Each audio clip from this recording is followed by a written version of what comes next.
I don't think that they want to go get a journal and then write down in the journal as the first conversation, like, I feel like maybe you're struggling at school, and that be the first.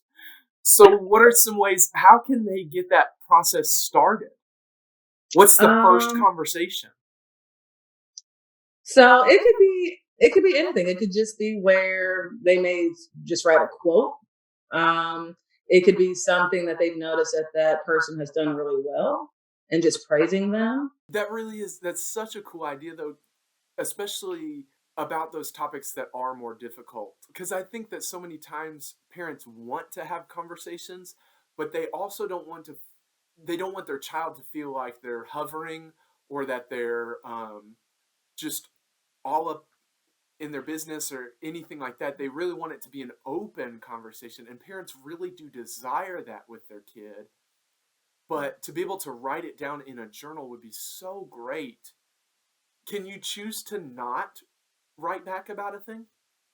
Yeah.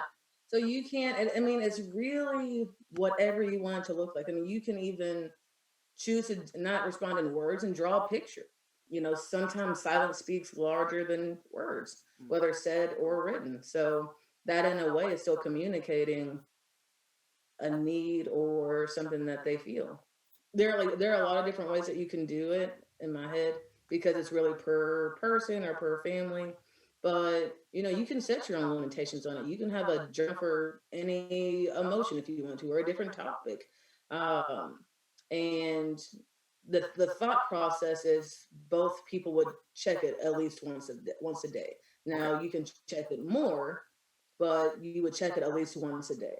If it gets to a point where you just feel like you've said what you needed to and that conversation or topic's done, you can end that. If you feel like it reaches a point where you want to talk about it in person, you can do that.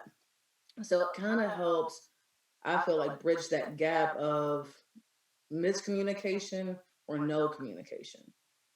So many times, again, parents want to jump right in and get right to the heart of whatever's going on.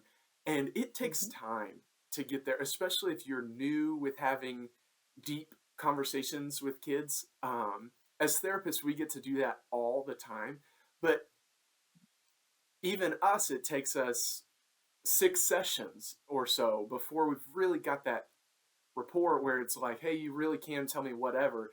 And I say 6 sessions is like a starter tough conversation. When you get into those deep traumatic conversations or the really taboo topics, it can take months or a year um, before you've really got that rapport built where they can say everything that they want to say. So I think the journal, like you said, it's so much better than no conversation. And it might not be everything that that parent wants the conversation to be, but is it a step better in communicating with your child than it was before? Both for therapists and adults, we're fixers. Our instinct is to fix.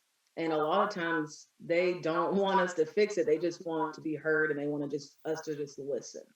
And so even if they are writing in the journal and they're writing everything that they feel, it doesn't necessarily mean that that has to have a response. It's just, I can't say this out loud.